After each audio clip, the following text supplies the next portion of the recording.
Our tiny office clerk is home. My dad quipped as I stepped in. His buddy, a Navy SEAL, spotted my Unit 77 tattoo. His chuckle vanished. Sir, he told my dad. Do you not know who your daughter is? He asked before turning to me. Admiral Callahan, ma'am, it's in Hano. You know, sometimes one single moment can rewrite your entire life. One offhand comment, a careless word, and suddenly, the foundation you built your world on just crumbles. What if that moment came from the person you spent a lifetime trying to impress? The person whose approval you craved more than anything? And what if, when he finally saw you for who you truly were, it was only because someone else pointed it out?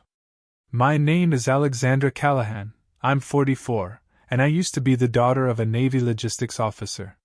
Now, I've commanded Unit 77, one of the most covert task forces in U.S. Special Operations.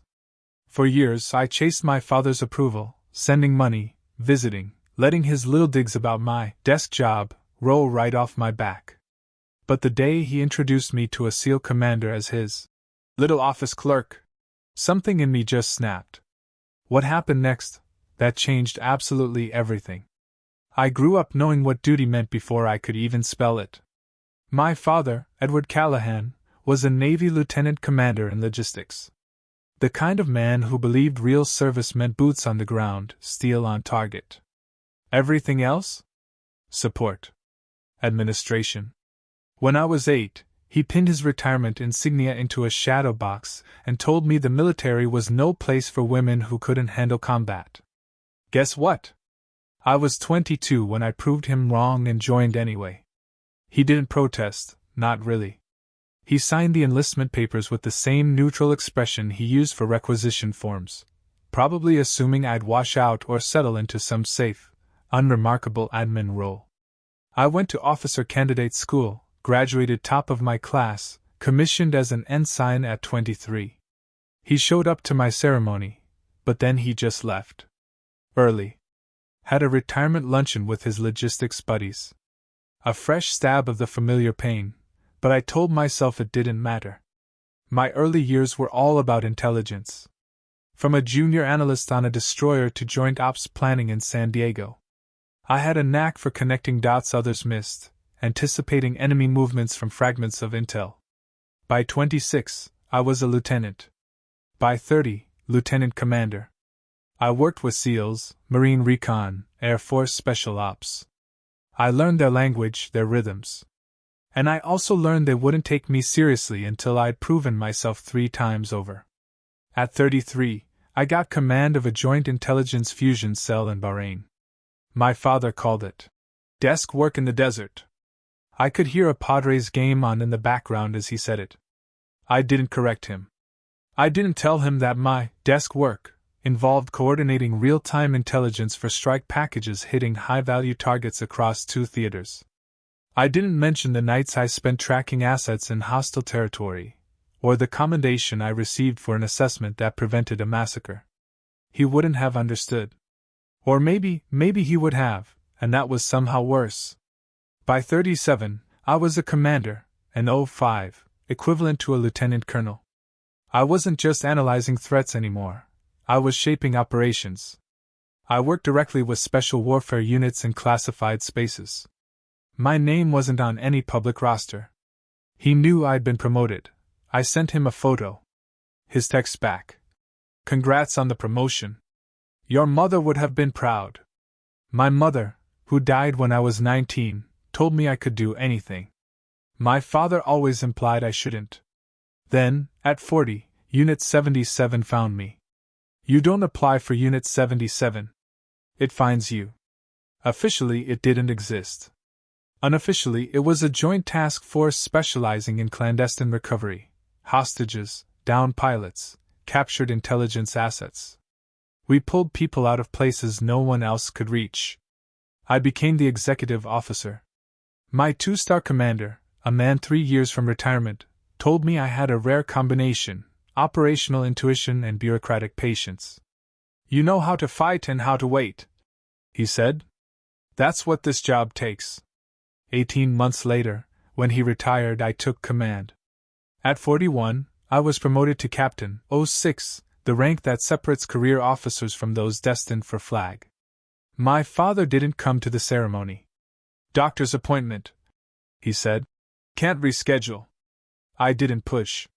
Captain Lopez, my second in command, stood in as my guest. She asked if I was okay. I said I was. I think I even believed it. The next 2 years were a blur. Operations across 3 continents. Coordinating with the CIA, State Department, Foreign Intelligence. Decisions that saved lives, decisions that cost them. 4 hours of sleep a night in a secure Virginia facility that smelled of recycled air and bad coffee. My father called twice. Once to ask if I could help his neighbor's son get into the Naval Academy. I couldn't. And once to tell me about a reunion where someone's son had made SEAL Team 6. "Now that's a real accomplishment," he said. I told him I had a briefing in 10 minutes. It wasn't a lie. At 43, I made Rear Admiral, lower half, '07. A Pentagon ceremony, a speech about leadership and sacrifice from the Deputy Chief of Naval Operations. My father sent flowers. The card read, "Congratulations on your promotion. Still can't believe they let you get this far." I kept it for 2 weeks, then threw it away. 6 months later, another promotion. Rear Admiral, upper half, '08. A rank fewer than 1% of officers ever see. I was 44, the youngest woman to hold that position in Naval Special Warfare Command. Unit 77 was still mine, but my role shifted to strategic oversight. More briefing rooms than ops centers. More managing egos than missions. It was necessary work. Just not the kind my father understood. He still called once a month. Short, surface-level conversations. "How are you doing?" "Fine." He'd talk about his garden, his poker nights. Never asked about my work. I never offered. It was a rhythm, a script. Neither of us knew how to break it. I told myself it was enough. I told myself I didn't need his approval. But every time I hung up, I felt that same hollow ache I'd felt at 23, standing in my dress whites while he left early for a luncheon. I sent him money when his pension didn't stretch. Arranged for his roof to be fixed. I made sure he had everything he needed, even though he never asked. It was easier than confronting the truth. I'd spent 2 decades proving myself to a man who would never see me as more than the girl who organized his files. I was an admiral. I commanded one of the most elite units in the U.S. military. And to him, I was still just someone who shuffled papers.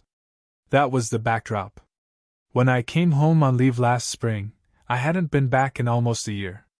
I told myself it was time. Told myself maybe things would be different. I should have known better. The signs were always there. I just chose not to see them. Or maybe I saw them and convinced myself they didn't matter. My father had a way of diminishing things without seeming cruel. He never raised his voice, never insulted me directly. He just made it clear, in 1,000 small ways, that what I did wasn't real service. It started when I was still a lieutenant. Thanksgiving dinner. He introduced me to his poker group. "My daughter, the Navy girl." One of them asked what I did. Before I could answer, my father interjected. "Intelligence analysis. Lots of computers and reports. Not exactly kicking down doors." The men chuckled. I smiled and changed the subject. Later, when I tried to tell him about a commendation, he just nodded. "That's nice, sweetheart," and went back to the game. By the time I made lieutenant commander, the pattern was set. He'd brag about other people's children, sons who were Marines, pilots, SEALs. He'd talk about them with a reverence he never used for me. At a family dinner, he once spent 20 minutes recounting his friend's son completing BUD/S training. "Now that's a warrior," he'd proclaimed. "Someone who's really seen combat." I was sitting right there. I just returned from a deployment where I coordinated strikes that dismantled an entire terror cell network. I said nothing. How could I compete with his version of heroism? When I made commander at 37, I called him. He was at a hardware store. Forklifts, intercom announcements in the background. That's great, Alex. Really great. Hey, I gotta grab some lumber before they close. We'll talk later. We didn't talk later. 3 weeks passed before he called again. Didn't mention the promotion. Asked if I knew anyone who could help his buddy's nephew get a job on a base. I gave him a contact. He thanked me and hung up. The breaking point should have come earlier, but I kept making excuses. He was old-fashioned. He didn't understand modern military structure. He came from a generation that saw women in uniform as anomalies. I rationalized his dismissals as ignorance, not malice. But the truth was simpler, and far harder. He didn't respect what I did because he didn't see it as real. When I was promoted to captain at 41, I invited him. Sent details 2 months in advance. Called to confirm a week before. He said he'd be there. The morning of, he called. Doctor's appointment. Been on the books for months. Can't reschedule. I asked what it was for. Routine, he said. I didn't push. I told him it was fine. Captain Lopez stood beside me during the pinning. Afterward, she asked if I wanted to get a drink. No, I said. I went back to my quarters and stared at the wall for an hour. 2 days later, he called to ask how it went. I gave him a brief summary. Well, you've always been good at the administrative side of things. That's a valuable skill. Something cracked inside me then. Some small piece of hope I didn't even know I was still holding on to. I thanked him and ended the call. I didn't cry. I'd stopped crying over him years ago. The comments continued. Every visit, every phone call. Some subtle jab disguised as humor or an observation. Our little clerk's probably organizing supply chains, he'd say to his friends. Or, Alex does all the behind-the-scenes stuff. Real important work, even if it's not glamorous. He said it with affection, like he was proud of me for knowing my place. I'd just smile and nod. What else could I do? Tell him I'd been in firefights? That I'd made calls that put lives on the line? That I'd earned my rank through decisions most people couldn't fathom? He wouldn't have believed me. Or worse, he would have, and it still wouldn't have mattered. By the time I made Rear Admiral lower half, I'd stopped expecting anything from him. The promotion was significant, a flag officer rank. A level of authority most officers never reach. He sent flowers, with a card that felt like a backhanded compliment. I didn't keep it. Didn't need another reminder that his pride was conditional, and his respect was reserved for men who fit his narrow definition of service. When I made Rear Admiral upper half 6 months later, I didn't tell him until a week after the ceremony. He sounded surprised. Another promotion? They're really moving you up fast.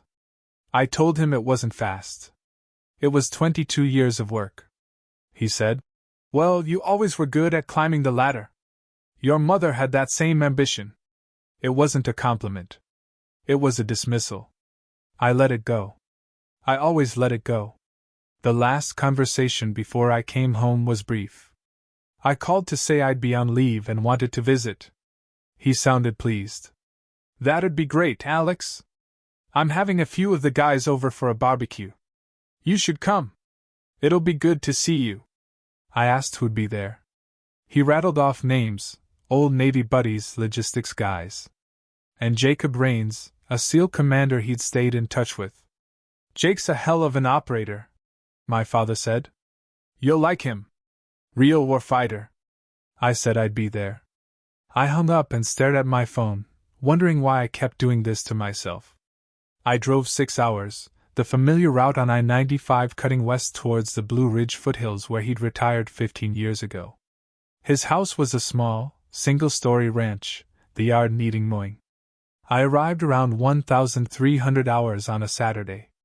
The driveway was already crowded with trucks and a Jeep with veteran plates. I parked on the street and sat in my car for a moment, just gathering myself. I was in dress whites, straight from a ceremony in D.C. No time to change. It doesn't matter, I told myself. It's just a barbecue. My father was in the backyard. Near the grill, beer in hand, talking to 3 men. One was younger, late 30s maybe, with the build and bearing of someone who still ran 10 miles before breakfast. That had to be Rains. My father saw me first. He grinned, raised his beer. "Our little office clerk is home," he called out, loud enough for everyone to hear. The men turned. A couple chuckled. I forced a smile and kept walking. He met me halfway, pulled me into a one-armed hug.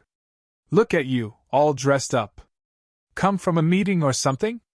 I told him I'd been at a change of command ceremony in D.C. He nodded absently, already turning back to his friends.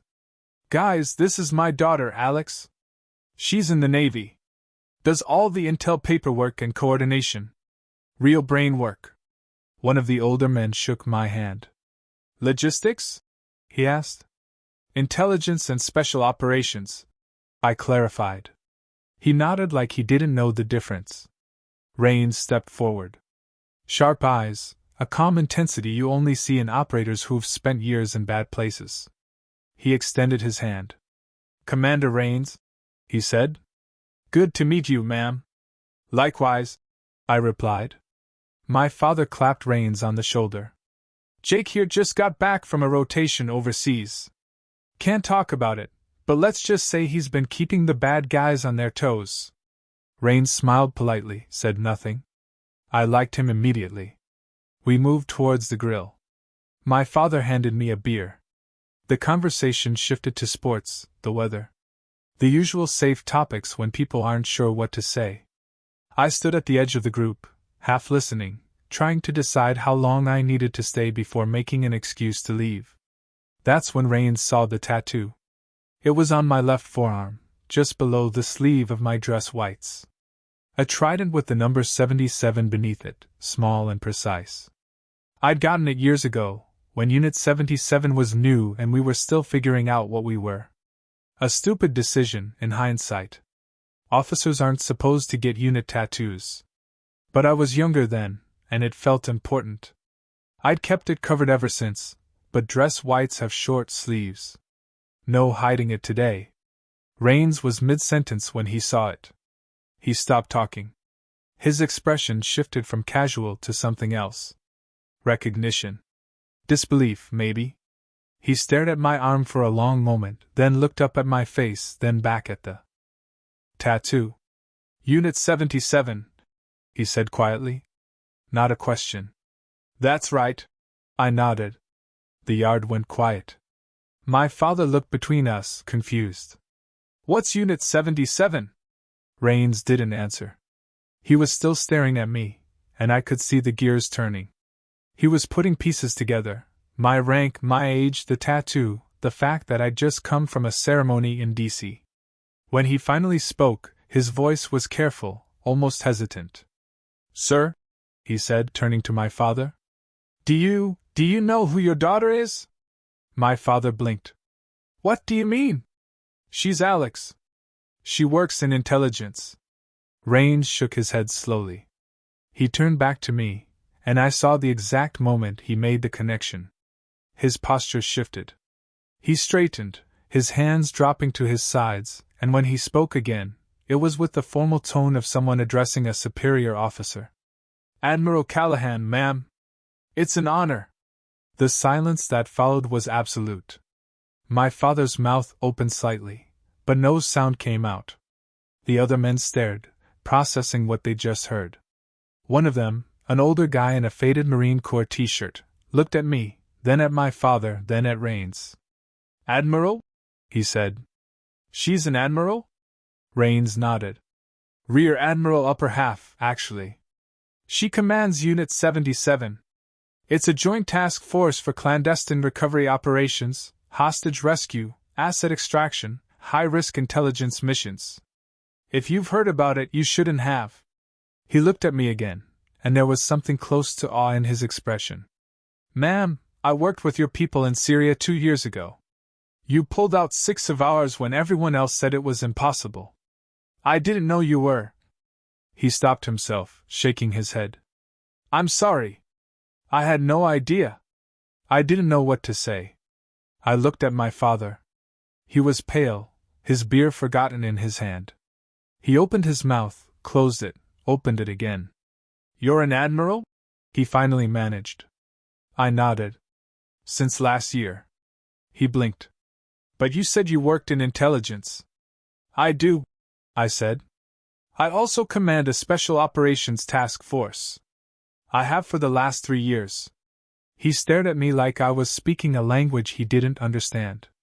Raines stepped back, giving us space, but I could feel his eyes on me. The other men had gone quiet, uncomfortable witnesses to something they hadn't signed up for. My father set his beer down on a nearby table. His hands were shaking slightly. "Why didn't you tell me?" I wanted to laugh. I wanted to scream. Instead, I just looked at him. This man who'd spent 2 decades dismissing everything I'd done. And I said, "I tried." The barbecue didn't recover. Raines and the other men made awkward excuses within the hour. They shook my hand with a deference I wasn't used to outside of official settings, offered stiff "thank yous for your service," and left. Raines lingered the longest. He pulled me aside near my car. "Ma'am, I'm sorry. I didn't mean to." I cut him off. "You didn't do anything wrong, Commander. If anything, I should thank you." He nodded, but still looked uncomfortable. "Your father's a good man," he said. "He talks about you all the time. He's proud of you." I didn't correct him. There was no point. When everyone was gone, I went back inside. My father was sitting at the kitchen table, staring at nothing.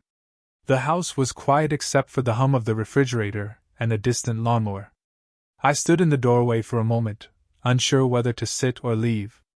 He looked up at me, and for the first time in my life, I saw something I didn't recognize in his expression. Not anger. Not dismissal.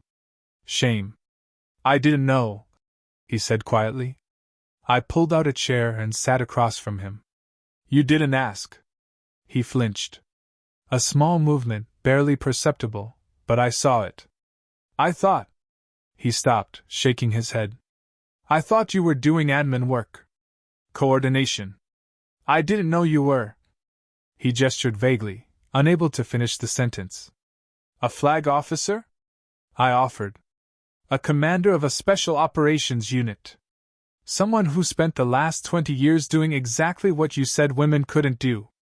He looked away. "I didn't say that. You didn't have to." The words came out sharper than I intended, but I didn't take them back. "Every time I tried to tell you what I did, you changed the subject. Every time I came home, you introduced me as your clerk. You dismissed every promotion, every deployment, every piece of my career like it didn't matter. So, no, Dad, you didn't say it. But you made it very clear." He was quiet for a long time. When he finally spoke, his voice was frail. "I didn't mean to." He stopped again, struggling. "I thought I was protecting you. I thought if I didn't make a big deal out of it, you wouldn't get hurt when things didn't work out." I stared at him.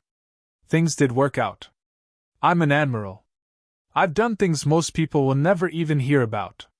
And you weren't protecting me. You were protecting yourself." He didn't argue. He just sat there. This man who'd spent his whole life believing he understood how the world worked, realizing maybe he didn't. I thought about leaving. Thought about walking out and never coming back. But there was something in his face, some small crack in the armor he'd worn for so long, that made me stay. "Why didn't you come to my ceremonies?" I asked. "Why didn't you ever ask what I actually did?"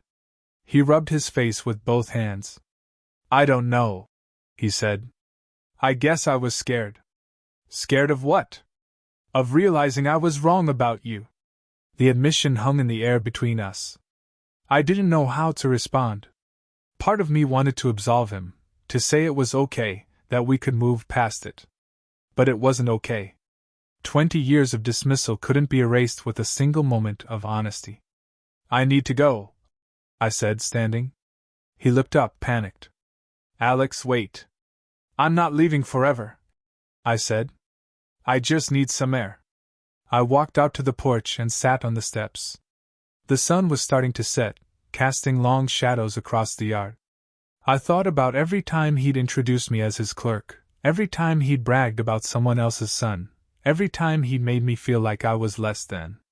And I thought about Rains, the way his expression had shifted when he saw the tattoo, the way he'd straightened and called me ma'am. It was the first time my father had ever seen someone treat me with the respect I'd earned. He came out 10 minutes later and sat beside me. We didn't speak for a while. Finally, he said, "I'm sorry." I didn't look at him. "For what, specifically?" "For not seeing you," he said. "For not understanding what you were doing. For making you feel like it didn't matter?" I nodded slowly. "Okay. That's it?" he asked. "Just okay?" I turned to face him. "What do you want me to say? That it's fine? That I forgive you? I don't know if I do yet. You spent 2 decades treating me like I was playing pretend.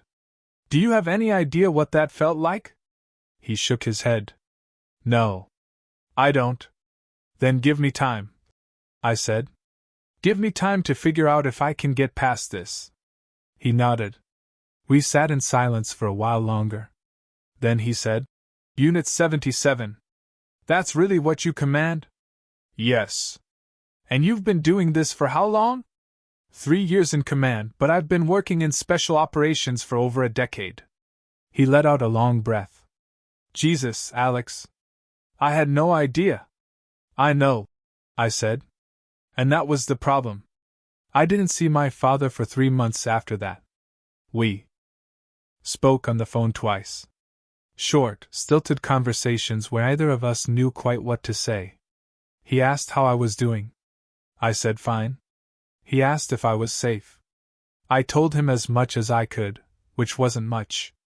He didn't press.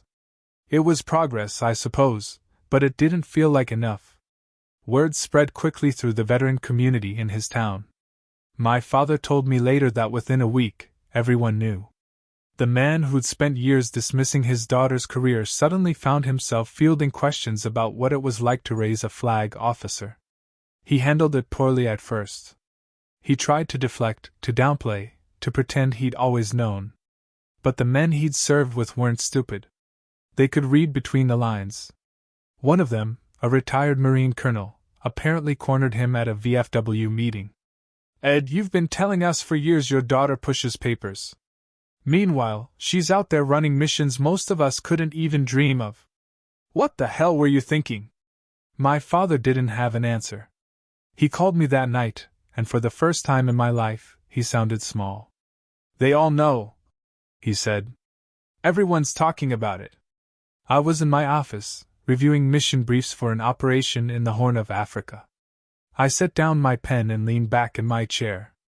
Anne, I feel like an idiot." "You should," I said. It wasn't kind, but it was true. He was quiet for a moment. Then he said, "I started reading about Unit 77. There's not much out there, but I found some articles, some old news reports about missions that weren't attributed to anyone." "Was that you?" "Some of it," I said. "Most of it you'll never read about." "Why not?" "Because that's how it works, Dad. We don't exist on paper. We do the jobs no one else can do, and then we disappear. That's the point." He let out a long breath. "I had no idea. I thought—" He stopped. I don't know what I thought. I felt something shift in me then. A small loosening of the anger I'd been carrying. He was trying. It was clumsy. Inadequate. But he was trying. "Dad," I said, "I need you to understand something. I didn't do this for recognition. I didn't do it to prove you wrong. I did it because it mattered. Because people's lives depended on someone making hard calls, and I was willing to make them. But it would have been nice to know that you saw that. That you respected it." "I do know," he said. "I know that doesn't fix anything, but I do." "Okay," I said. "That's a start." We talked for another 20 minutes. He asked questions, careful, tentative questions, about my work, my rank, what it meant to command a unit like 77. I answered what I could. It wasn't a full reconciliation, but it was the first real conversation we'd had in years. Over the next few months, something changed. He started calling more often. The calls felt different. He wasn't trying to impress me with stories about other people's accomplishments. He wasn't dismissing what I did. He asked about my day, my deployments, the people I worked with. He still didn't understand most of it, but he was trying to. That mattered. He also started going to therapy. He didn't tell me at first. I found out through a mutual friend who ran into him at the VA. When I asked him about it, he was embarrassed. I figured I should talk to someone, he said. About what? About why I treated you the way I did. About why I couldn't see what was right in front of me. I didn't know what to say. I settled on. That's good, Dad. I'm glad. I saw the change in other ways, too. He stopped bragging about other people's kids. He stopped introducing me as his clerk. When someone asked what I did, he said, "She's a rear admiral in the Navy, commands a special operations unit." I can't tell you much more than that, but I'm proud of her. The first time I heard him say that, I almost cried. But pride wasn't the same as understanding, and respect wasn't the same as repair. There were still moments when I'd catch him looking at me like he didn't recognize me, like the daughter he thought he knew had been replaced by someone else entirely.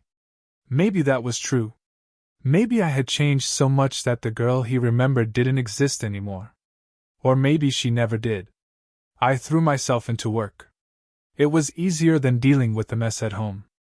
Operations to plan, people to protect, missions to execute. Unit 77 ran 3 major operations in those months, all successful. We pulled a kidnapped journalist out of Yemen, extracted a compromised intelligence asset from Eastern Europe, and recovered sensitive materials from a downed reconnaissance drone in the South China Sea. Each required precision, coordination, and a level of risk management that kept me awake at night. But they worked. My people came home. That was all that mattered. Captain Lopez noticed I was different. We were reviewing after-action reports one evening when she said, "You okay, ma'am? You seem distracted." I told her I was fine. She didn't believe me. "If you need to talk, I don't," I said. Then, softer, "But thank you." She nodded and went back to the reports, but I could feel her watching me. Lopez was good at reading people. She knew when to push and when to let things go. She let this go. That night, alone in my quarters, I thought about my father. About the way he looked at me on that porch.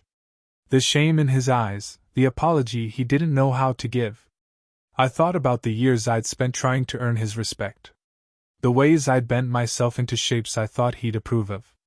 And I thought about the fact that I'd made it to Admiral without him ever understanding what that meant. Maybe he understood now. Maybe he didn't. Either way, I'd done it. And that had to be enough. The invitation came in late autumn. A formal request from Naval Special Warfare Command for me to attend a change of command ceremony in San Diego. I was handing over Unit 77 to my successor, Captain Elena Park, a brilliant officer I'd mentored for the past 2 years. It was time. I'd been in command for 3 years, and the toll was starting to show. I needed a new challenge, a new mission. I'd been offered a position as Deputy Chief of Naval Operations for Information Warfare. A significant move, a desk at the Pentagon, a voice in strategic decisions that would shape the Navy for the next decade. I accepted. I called my father to tell him about the ceremony. I didn't expect him to come. San Diego was a long trip, and his health had been declining. But when I asked, he didn't hesitate. "I'll be there," he said. "I wouldn't miss it." I told him he didn't have to. He said, "I know, but I want to." The ceremony was scheduled for early December, a crisp Saturday morning at Naval Amphibious Base Coronado. The sky was clear, the ocean visible in the distance. The kind of perfect California day that feels stolen from a postcard. I arrived early, dressed in service dress blues, my uniform crisp, ribbons aligned. The ceremony would be formal. Dignitaries, senior officers, a speech or two. I'd done this before, but never from this side. Never as the one letting go. My father arrived an hour before. I saw him from across the parade ground, walking slowly with a cane I didn't know he needed. He was wearing his old service dress uniform, the one he'd kept in a garment bag for 15 years. It fit him differently now, looser in some places, tighter in others. He looked older, smaller, but he stood straight. When he reached me, he saluted. I returned it, then pulled him into a hug. "You didn't have to wear the uniform," I said. "I wanted to," he replied. "Felt right." We didn't have much time to talk before the ceremony began. I introduced him to a few of my staff, including Captain Lopez and Lieutenant Park. He shook their hands with a formality I wasn't used to seeing from him. When Lopez said, "Your daughter's the best commander I've ever served under," he nodded and said, "I'm starting to understand that." The ceremony itself was precise and efficient, the way military ceremonies always are. Speeches from the outgoing two-star, one from me, one from Park. I talked about service, about the mission, about the extraordinary people I'd had the honor of leading. I didn't talk about my father, but when I looked out at the crowd and saw him standing in the front row, tears streaming down his face, I felt something break open inside me. After the ceremony, after the handshakes and photos and obligatory small talk, my father and I found a quiet spot near the waterfront. We sat on a bench overlooking the bay. The sound of seagulls and distant boat engines filled the silence between us. He was the first to speak. "I should have known, Lex." It was the first time he'd called me that in years. "My mother used to call me Lex." He'd stopped after she died. "Known what?" I asked. "Who you were. What you were capable of." I should have seen it. I looked out at the water. "Maybe. But you didn't." "I was scared," he said. "Of you? Of losing you? Of you going somewhere I couldn't follow?" I turned to face him. "I've been going places you couldn't follow for 20 years, Dad. That's the job." He nodded. "I know. And I made it worse by pretending I didn't see it. By acting like what you did didn't matter. I thought if I didn't take it seriously, it wouldn't be real. And if it wasn't real, you'd be safe. But I wasn't safe," I said. "I was in danger. I'd been in danger my entire career. And you never acknowledged it because you couldn't handle it." "You're right," he said. "And I'm sorry." We sat in silence for a while. Then he reached into his jacket and pulled out a small box. He handed it to me without a word. Inside was his navy ring, the one he'd worn for 30 years. "What's this?" I asked. "It's yours," he said. "I should have given it to you a long time ago." "Dad, I can't." "Yes, you can," he interrupted. "You earned it. You earned it more than I ever did." I held the ring in my hand, feeling its weight. It was scratched and worn, the gold dulled from decades of wear. It smelled faintly of metal and salt air. I slipped it onto my finger. It was too big, but I didn't care. "Thank you," I said. He nodded. And for a moment, I thought we might actually be okay. Not healed, not whole, but something close to understanding. "I just never thought they'd let someone like us lead a unit like that," he said quietly. I pulled the ring off and handed it back to him. He looked confused. "What?" "They didn't let me, Dad," I said. "I earned it. There's a difference." His face fell. He stared at the ring in his palm, then back at me. "I didn't mean, I know what you meant," I said. "And that's the problem. You still don't get it. This wasn't about luck or being let in. This was about proving myself every single day for 20 years. It was about being twice as good to get half the credit. It was about making decisions that would have broken most people, and doing it without recognition, because that's what the job required." He looked down. "I'm sorry, Alex. I don't know how to do this. I don't know how to be what you need. I needed a father who believed in me," I said. "But I'll settle for one who's trying to understand." It was quiet for a long time. Then he closed his hand around the ring and said, "I'm trying. I know it doesn't fix anything, but I am." I nodded. "I know." We sat there until the sun began to set, painting the bay in shades of orange and pink. It wasn't forgiveness. Not yet. But it was something. A crack in the wall. A possibility. When we finally stood to leave, he offered me his arm. I took it, and we walked back toward the parking lot together, an old man in an outdated uniform and his daughter, the Admiral. Neither of us quite sure what came next, but willing to find out.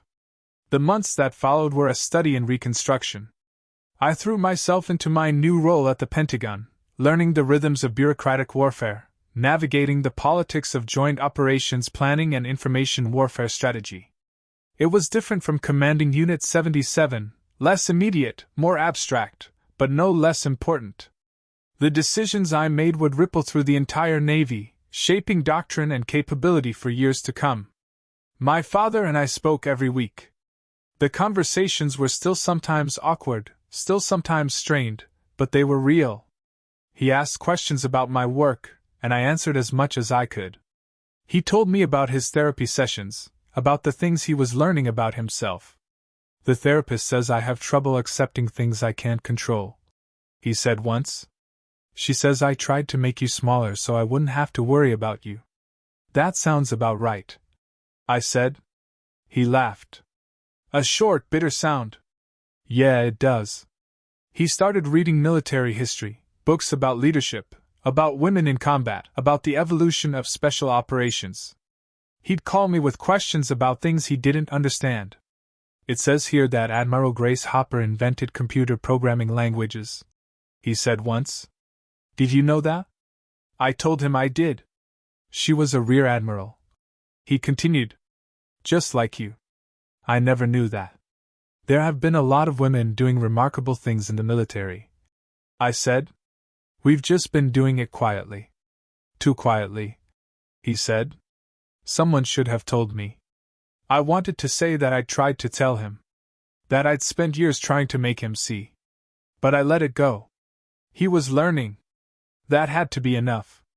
In the spring, he came to visit me in Virginia. It was the first time he'd ever come to see me rather than the other way around. I picked him up from the airport. We drove through Arlington, past the Pentagon, past the memorials and monuments. He stared out the window like a tourist, taking it all in. You work here? He said, more to himself than to me. You actually work here? I do, I said. What's it like? I thought about it. Overwhelming. Frustrating.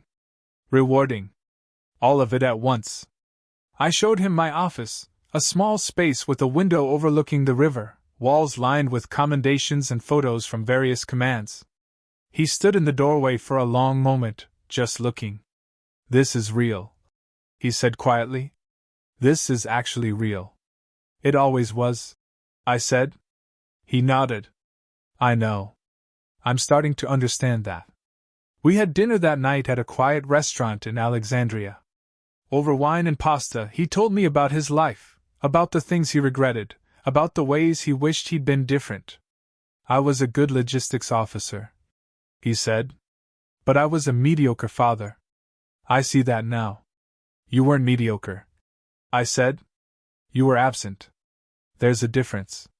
He flinched, but he didn't argue. You're right. I was. And I'm sorry. I took a sip of wine, considering my next words carefully. I used to think that if I just did enough, achieved enough, you'd finally see me. But the problem wasn't what I did. The problem was that you'd already decided who I was. And nothing I accomplished could change that. Until Rains, he said. I nodded. Until Rains. I hate that it took someone else telling me for me to believe it, he said. I hate that I couldn't see it on my own. So do I said. But here we are. We finished dinner in relative silence. Afterward, we walked along the Potomac, the city lights reflecting off the dark water. He moved slowly, leaning on his cane, but he insisted on walking.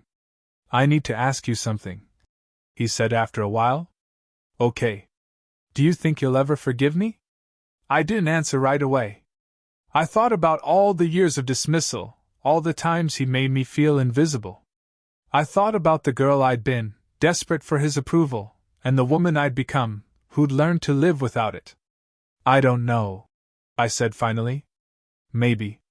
But forgiveness isn't going to erase what happened. It's not going to give me back the years I spent trying to be enough for you. I know, he said. I just needed to hear you say it. We walked in silence for a while longer. Then he said, for what it's worth, you were always enough. I was just too stupid to see it. It was an absolution, but it was honest. And honesty, I was learning, was its own form of repair. My father's health declined over the next year. It started with small things: shortness of breath, fatigue, a persistent cough he kept dismissing as allergies. By summer, the doctors had a diagnosis: congestive heart failure complicated by decades of untreated hypertension. They gave him 2 years, maybe 3 if he was lucky, and followed their orders. He wasn't good at following orders. I flew home as often as I could, juggling Pentagon briefings with hospital visits, secure phone calls with bedside conversations. He hated that I was there. Hated that I was seeing him weak. You've got more important things to do than babysit an old man, he'd say. I'd tell him there was nothing more important, and he'd shake his head like he didn't believe me. But he'd also talk more openly than he ever had before. About my mother. About his own father. About the ways generational trauma gets passed down like heirlooms no one wants, but everyone keeps.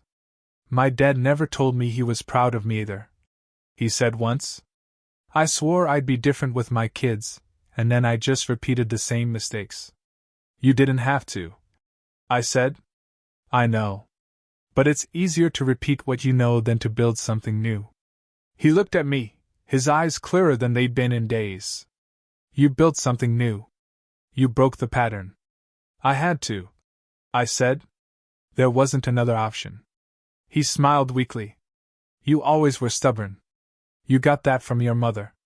In the fall, I brought Lieutenant Park to meet him. She'd taken command of Unit 77 with the same precision and dedication I'd hoped for. And I wanted him to see what came next. To understand that the work continued. He sat in his living room, oxygen cannula in his nose, and listened as Park told him about a recent operation. Classified details stripped away, but the shape of it clear enough. When she finished, he nodded slowly. You're doing good work, he said. Thank you, sir, Park replied. He turned to me. You trained her. I mentored her. I clarified. She did the work herself. He looked between us, and I saw something like wonder in his face. This is your legacy, he said. Not just the missions. The people. I hadn't thought of it that way, but he was right. The missions would be forgotten, buried in classified archives no one would ever read. But the people. The officers I'd trained, the leaders I'd shaped, they'd carry forward. They were the legacy. By December, he was in hospice. I took emergency leave and moved into his house, sleeping on the couch, managing his care, fielding calls from distant relatives who suddenly wanted to reconnect. Captain Lopez handled my responsibilities at the Pentagon without complaint. Take the time you need, ma'am, she said. We've got this. My father drifted in and out of consciousness those final weeks. Sometimes he'd wake and know exactly where he was, who I was. Other times he'd call me by my mother's name, or ask when he had to report for duty. I'd hold his hand and tell him he was home. That he was safe. That everything was taken care of. 3 days before he died, he had a moment of clarity. He called me over to his bed, his voice barely a whisper. Lex. I'm here, Dad. I need to tell you something. Okay. I was wrong about everything. About you. About what mattered. About what makes someone a warrior. You were braver than any of us. You walked into rooms where no one wanted you and made them give you a seat at the table. That's courage. That's real strength. I felt tears burning in my eyes. Thank you for saying that. I should have said it 20 years ago, he said. I'm sorry I didn't. I know, I said. I forgive you. He closed his eyes, and I thought he drifted off again, but then he squeezed my hand and said, Your mother would be so proud of you. I am too. I hope you know that. I do know, I said. He died 2 days later, on a Tuesday morning just after dawn. I was sitting beside him reading a book when his breathing changed. I set the book down and took his hand, and I stayed there until the end. It was quiet. It was peaceful. It was nothing like the way he lived. And maybe that was a mercy. We buried him with full military honors at Arlington National Cemetery. It took some work. He hadn't served long enough to automatically qualify, and his rank wasn't high enough to guarantee a spot, but I made some calls, pulled some strings, and got him in. He would have hated that I used my position to arrange it. He also would have been secretly pleased. The funeral was small. A handful of his old Navy friends, some neighbors, a few distant relatives. Captain Lopez came, and Lieutenant Park, and Commander Rains, who'd stayed in touch after that barbecue.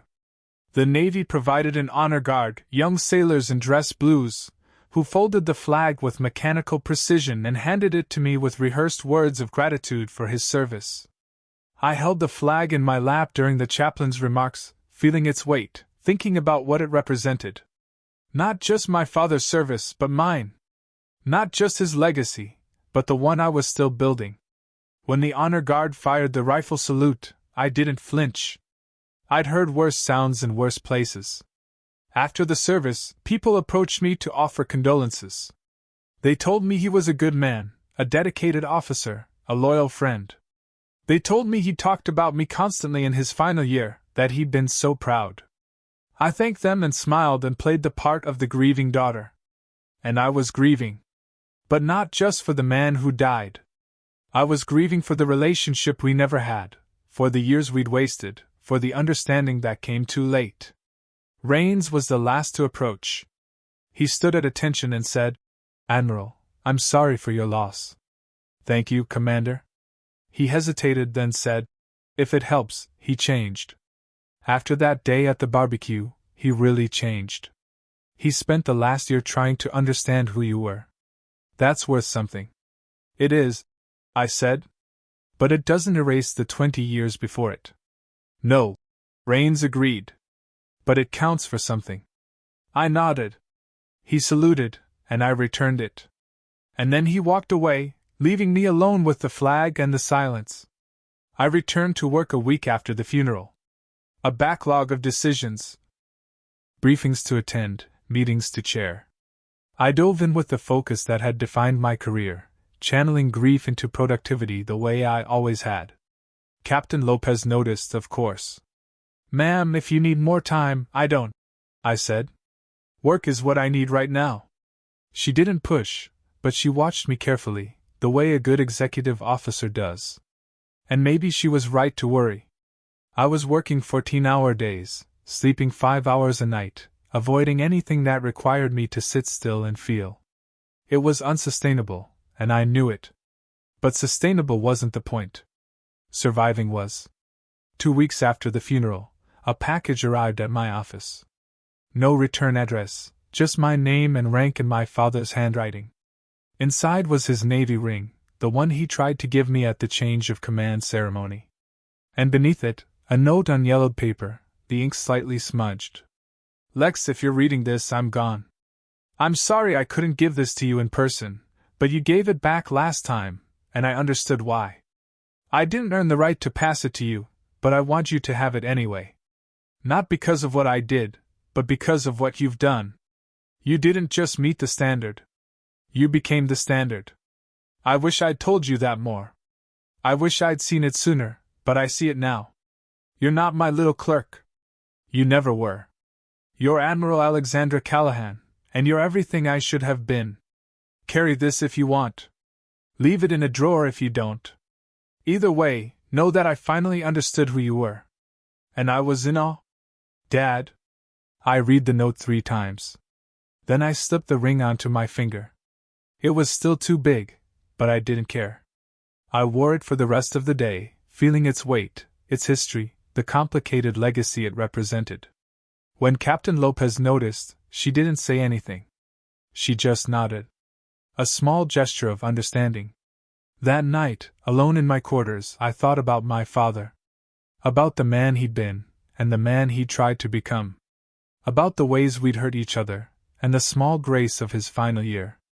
He'd spent 2 decades dismissing me, and 1 year trying to make up for it. It wasn't enough. It would never be enough. But it was something. I thought about my mother, too. The woman who'd believed in me from the beginning, who told me I could do anything. I wished she'd lived to see what I'd become. Wished she'd been there for the promotions, the ceremonies, the moments that mattered. But maybe she had been, in some way I couldn't measure or prove. And I thought about the younger officers I'd mentored. Park. And the dozens of others who'd passed through my commands over the years. Women who'd faced the same quiet dismissals, the same subtle undermining, the same impossible standards. I tried to give them what I never had. Someone who saw them. Who believed them. Who cleared the path so they didn't have to fight every battle I'd fought. That was the real work. Not the operations or the missions or the classified briefings. The real work was making sure the next generation didn't have to prove themselves the way I had. The real work was changing the culture. One conversation, one decision, one promotion at a time. I pulled out my phone and called Lieutenant Park. She answered on the second ring. "Admiral, is everything okay?" "Everything's fine," I said. "I just wanted to check in. How's command treating you?" "It's good, ma'am. Challenging but good." "That's how it should be," I said. "Elena, I need you to remember something." "Yes, ma'am?" "You belong there. You earned that command through years of hard work and dedication. Don't let anyone make you doubt that. Not your peers, not your superiors, not anyone." There was a pause, then quietly. "Did someone make you doubt it, ma'am?" "For a long time," I said. "Too long. Don't make my mistake." "I won't," she said. "I promise." "Good. Carry on, Lieutenant." "Aye, ma'am." I hung up and sat in the silence of my quarters, feeling something like peace settle over me. My father had introduced me wrong once. He'd called me his little clerk, dismissed my achievements, refused to see who I'd become. But in the end, he'd seen it. In the end, he'd known. And maybe that was enough. Not forgiveness, not absolution, but acknowledgement. The recognition that I'd done something worthy, something that mattered. I'd served quietly for 20 years, and then someone had finally noticed. Not because I demanded it, but because the truth had a way of revealing itself. I looked down at my father's ring, still too big on my finger, and thought about the note he'd left. "You're everything I should have been," he'd written. But he was wrong about that. I wasn't what he should have been. I was what I'd chosen to become. And that distinction mattered.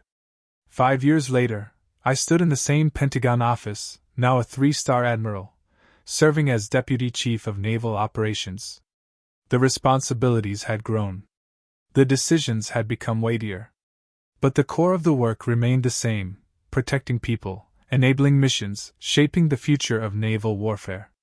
I was 50 now, with more gray in my hair and more lines around my eyes. But I was still here. Still serving. Still fighting for the things that mattered. Commander Park now commanded her own battle group. She'd exceeded every expectation I'd had for her, and I'd had high expectations. We spoke regularly, and every conversation reminded me why I'd chosen this path. Not for recognition or glory, but for the opportunity to build something that would outlast me. My father's ring sat in a small wooden box on my desk next to his final note. I didn't wear it anymore. It was too loose and too impractical for the work I did. But I kept it close. Some days I'd open the box and read the note, reminding myself of how far we'd both come. Other days I'd leave it closed, focused on the present rather than the past. The wound he'd left hadn't fully healed. I'm not sure it ever would. But it had scarred over, leaving behind a harder, wiser version of myself. I'd learned that respect couldn't be demanded, only revealed. That some apologies came through changed behavior rather than words. That legacy wasn't about the recognition you received, but about the people you lifted up. On quiet evenings when the Pentagon emptied out, and I had the office to myself, I'd think about that barbecue. About my father's joke. Our little office clerk is home. And Commander Rain's response. About the look on my father's face when he realized he'd been wrong. It should have felt like vindication. Instead, it had felt like grief. But grief wasn't the end of the story. The end was what came after. The slow rebuilding. The tentative reconciliation. The grace of his final year. He'd spent 2 decades getting it wrong, and 1 year trying to make it right. It hadn't erased the hurt, but it had transformed it into something bearable, something I could carry. I kept his Navy ring as a reminder, not of him, but of the choice I'd made. The choice to serve anyway. To excel anyway. To build a career worth having, even when no one was watching. I'd done it for myself, not for him. But in the end, he'd seen it. And that had mattered more than I'd expected. Now, standing at my office window overlooking the Potomac, I thought about what I'd tell my younger self if I could. I'd tell her that validation would come eventually, but not in the way she expected. I'd tell her that she'd spend years proving herself to someone who couldn't see her, and that it would hurt, but it wouldn't break her. I'd tell her that she'd make admiral. That she'd command elite units. That she'd shape the future of naval warfare. And I'd tell her that none of it would mean as much as the moment when her father finally called her by her rank. He'd introduced me wrong once, but in the end, he knew exactly who I was. And maybe after everything, that was enough. 1 year later, I was sitting in a congressional hearing room, testifying about the future of Special Operations integration. The questions were pointed, the atmosphere tense. And somewhere in the back of my mind, I kept thinking my father would have been terrified by this. Not because of the stakes, he'd understood pressure, but because he never would have imagined his daughter in this chair. Speaking with authority about national security strategy to people who held the nation's purse strings. The hearing wrapped at 1,600 hours. I had 30 minutes before my next meeting, so I ducked into a quiet corridor and checked my phone. There was a message from Commander Park. "Ma'am, something you should see." Below it was a link to a military blog post titled, "The Invisible Admirals, Women Who Shaped Modern Naval Warfare." I clicked it. My name was there, alongside a dozen others. The article was well researched, citing operations that had been recently declassified, missions I'd almost forgotten about. It mentioned Unit 77 by name. Apparently, some of our work had finally been cleared for public discussion. The comment section was predictably mixed. Half the responses were supportive. The other half questioned whether women belonged in combat leadership at all. I closed the browser. Some battles never ended. They just changed shape. That evening, I drove out to Arlington. I hadn't been back since the funeral, and I wasn't sure why I was going now. Maybe because the hearing had drained me. Maybe because seeing my name in print alongside special operations and classified missions made me think about how long it had taken for anyone to notice. Maybe because I was tired of carrying the weight alone. The cemetery was nearly empty at this hour. I found my father's grave easily. Section 60, row C. A simple white headstone with his name, rank, and dates of service. Someone had left a small American flag in the ground beside it. Probably one of his old Navy buddies who still made the trip. I stood there for a long time, hands in my coat pockets, watching the sun set over the rows of white markers. "I testified before Congress today," I said finally, "about special operations reform. They asked hard questions. I gave harder answers." I paused. "You would have been proud. Or terrified? Maybe both." The wind picked up, cold and sharp. I pulled my coat tighter. "I'm wearing 3 stars now. They promoted me last month. Vice Admiral. I'm one of the youngest women to ever hold the rank." I looked down at the headstone. "I thought about calling you. Then I remembered you're not there to answer anymore." A groundskeeper drove past on a small utility vehicle, nodded respectfully, and continued on. I waited until he was out of sight. "I still get angry sometimes.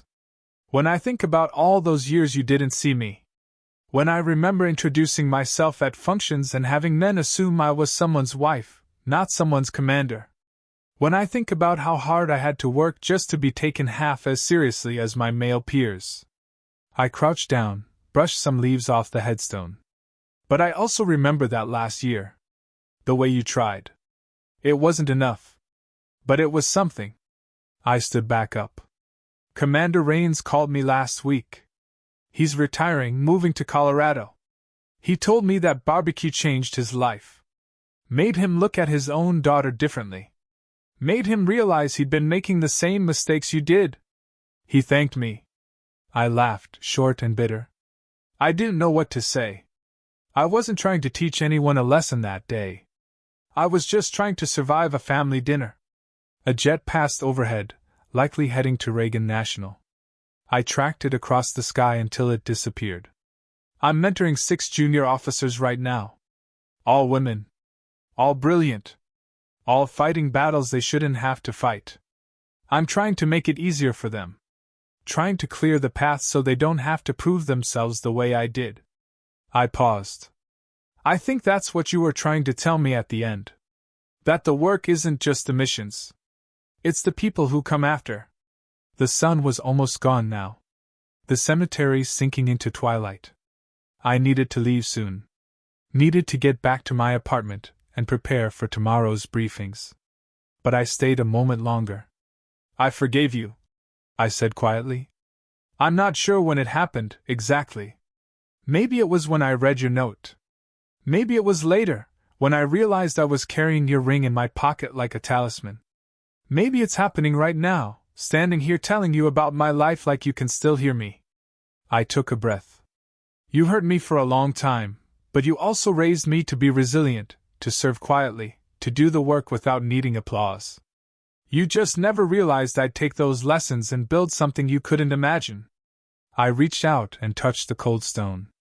I miss you. Not the version of you that dismissed me. The version from that last year, the one who finally saw me. I wish we'd had more time with that version. I pulled my hand back. But we didn't. So I'm taking what you gave me, the good and the bad, and I'm using it to build something better for the women who come after me. For the daughters who deserve fathers who see them from the start. I straightened my coat, squared my shoulders. I have to go. I have a breakfast meeting with the Chief of Naval Operations tomorrow. We're discussing the next generation of information warfare strategy. Big decisions. Lives in the balance. The kind of work you never thought I'd do. I smiled. But I'm doing it. And I'm doing it well. I started to walk away, then stopped and looked back.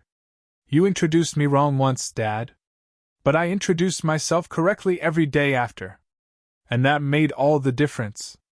I saluted, sharp and precise.